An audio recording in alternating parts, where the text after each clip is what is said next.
예수님께서 말씀하셨습니다. 내가 너희에게 진정으로 말한다. 여기 서 있는 사람 가운데서 몇 사람은 죽기 전에 하나님 나라가 권세 있게 오는 것을 볼 것이다. 6일 뒤에 예수님께서 베드로, 야고보, 그리고 요한을 데리고 높은 산에 올라가셨습니다. 이 제자들 앞에서 예수님의 모습이 변하였습니다. 예수님의 옷이 하얗게 빛났습니다. 세상에 어떤 사람도 그렇게 희게 빨 수 없을 정도로 새하얗게 되었습니다. 엘리야가 모세와 함께 제자들 앞에 나타나 예수님과 더불어 말씀을 나누었습니다. 베드로가 예수님께 말했습니다. 선생님, 우리가 여기 있는 것이 좋겠습니다. 우리가 천막 셋을 세우겠습니다. 하나는 선생님을 위해, 하나는 모세를 위해, 그리고 또 하나는 엘리야를 위해서입니다. 베드로는 무엇을 말하는지 알지 못했습니다. 왜냐하면 그들이 두려움에 빠져 있었기 때문입니다. 구름이 그들을 덮었습니다. 그리고 구름 가운데서 목소리가 들렸습니다. 이 사람은 내가 사랑하는 아들이다. 그의 말을 들어라. 그 즉시 제자들이 주위를 둘러보았습니다. 그러나 예수님 외에는 아무도 볼 수 없었습니다. 예수님께서 제자들과 함께 산 아래로 내려오시면서 인자가 죽은 자 가운데서 다시 살아나기 전까지는 그들이 본 것을 아무에게도 말하지 말라고 명령하셨습니다. 제자들은 아무에게도 말하지 않았습니다.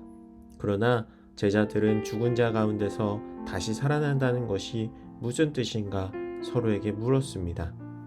제자들이 예수님께 물었습니다. 어째서 율법 학자들은 엘리야가 먼저 와야 한다고 말을 합니까? 예수님께서 대답하셨습니다. 엘리야가 먼저 와서 모든 것을 회복시킨다. 그런데 인자가 많은 고통을 받고 멸시를 받을 것이라고 기록된 것은 어찌 된 것이냐? 내가 너희에게 말한다. 엘리야는 이미 왔다. 그런데 성경에 그를 두고 쓰여진 것처럼 사람들이 그를 자기들 마음대로 대했다. 예수님과 세 제자들이 나머지 다른 제자들에게 돌아왔을 때 이들은 많은 사람들에게 둘러싸여 몇몇 율법학자들과 논쟁을 벌이고 있었습니다. 모여있던 모든 사람들이 예수님을 보자 놀라워하며 예수님께 인사하러 달려왔습니다. 예수님께서 물으셨습니다. 율법학자들과 무엇 때문에 논쟁하고 있었느냐? 무리 중에 한 사람이 대답했습니다. 선생님, 더러운 귀신이 들려서 말을 못하는 제 아들을 데리고 왔습니다. 그 귀신이 아들을 사로잡으면 아이가 땅에 넘어집니다. 그러면 입에 거품을 물고 이를 갈면서 몸이 뻣뻣해집니다. 제가 제자들에게 귀신을 쫓아달라고 했는데 하지 못하였습니다. 예수님께서 대답하셨습니다.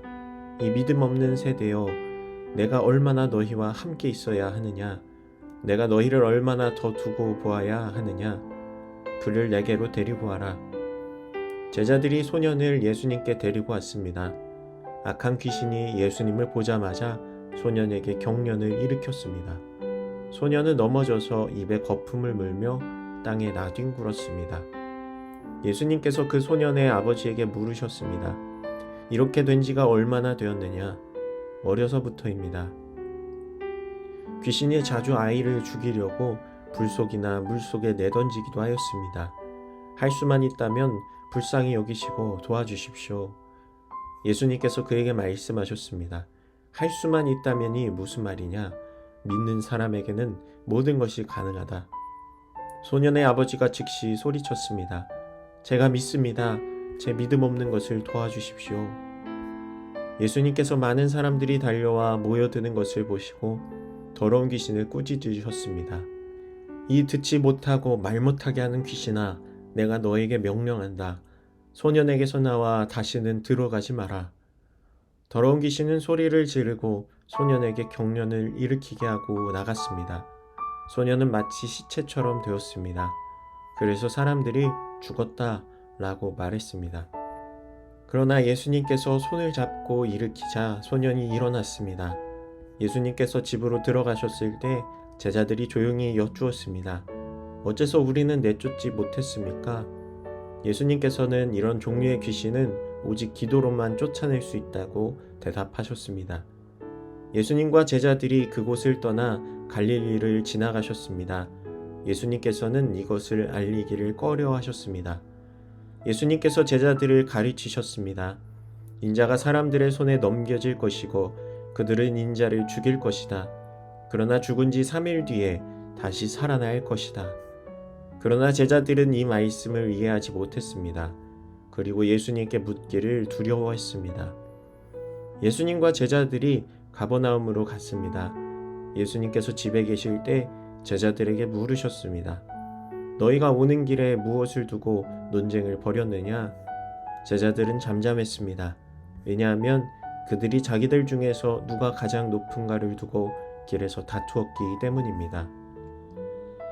예수님께서는 앉으셔서 12 제자를 부르셨습니다. 그리고 말씀하셨습니다. 누구든지 첫째가 되려면 다른 모든 사람보다 나중이 되어야 하고 모든 사람의 종이 되어야 한다. 그리고 한 어린이를 데려와 제자들 가운데 세우셨습니다. 그 아이를 팔에 안으시고 말씀하셨습니다. 누구든지 내 이름으로 이런 어린이 하나를 받아들이면 나를 받아들이는 것이다. 또 누구든지 나를 받아들이는 사람은 나를 받아들인 것이 아니라 나를 보내신 분을 받아들인 것이다.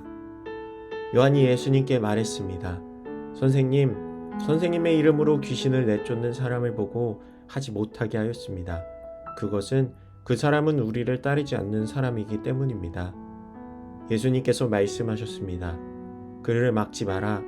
내 이름으로 기적을 행하고 곧바로 나에 대해서 나쁜 말을 하는 사람은 없다. 우리에게 반대하지 않는 사람은 우리 편이다. 내가 너희에게 진정으로 말한다. 누구든지 너희가 그리스도의 사람이기 때문에 마실 물 한 잔을 건네주는 사람은 결코 상을 잃지 않을 것이다. 또 나를 믿는 어린 아이들 가운데 하나를 죄짓게 하는 사람은 차라리 커다란 연자 맷돌을 목에 걸고 바다에 빠지는 것이 더 낫다. 만일 내 손이 죄짓게 한다면 그것을 잘라버려라. 두 손을 가지고 지옥에 꺼지지 않는 불 속으로 던져지는 것보다 장애인으로 영원한 생명을 누리는 곳에 들어가는 것이 훨씬 낫다. 만일 내 발이 죄짓게 한다면 그것을 잘라버려라. 두 발을 가지고 지옥에 던져지는 것보다 저는 발로 하늘나라에 들어가는 것이 더 낫다. 만일 내 눈이 죄짓게 한다면 그것을 뽑아버려라. 두 눈을 가지고 지옥에 던져지는 것보다 한 눈만 가지고 하나님 나라에 들어가는 것이 더 낫다. 지옥에서는 벌레도 죽지 않으며 불이 꺼지지도 않는다. 모든 사람이 소금 절이듯 불로 절여질 것이다. 소금은 좋은 것이다. 그러나 만일 소금이 짠맛을 잃으면 무엇으로 다시 짜게 하겠느냐? 서로가 소금을 지니고 화목하게 지내라. 아멘.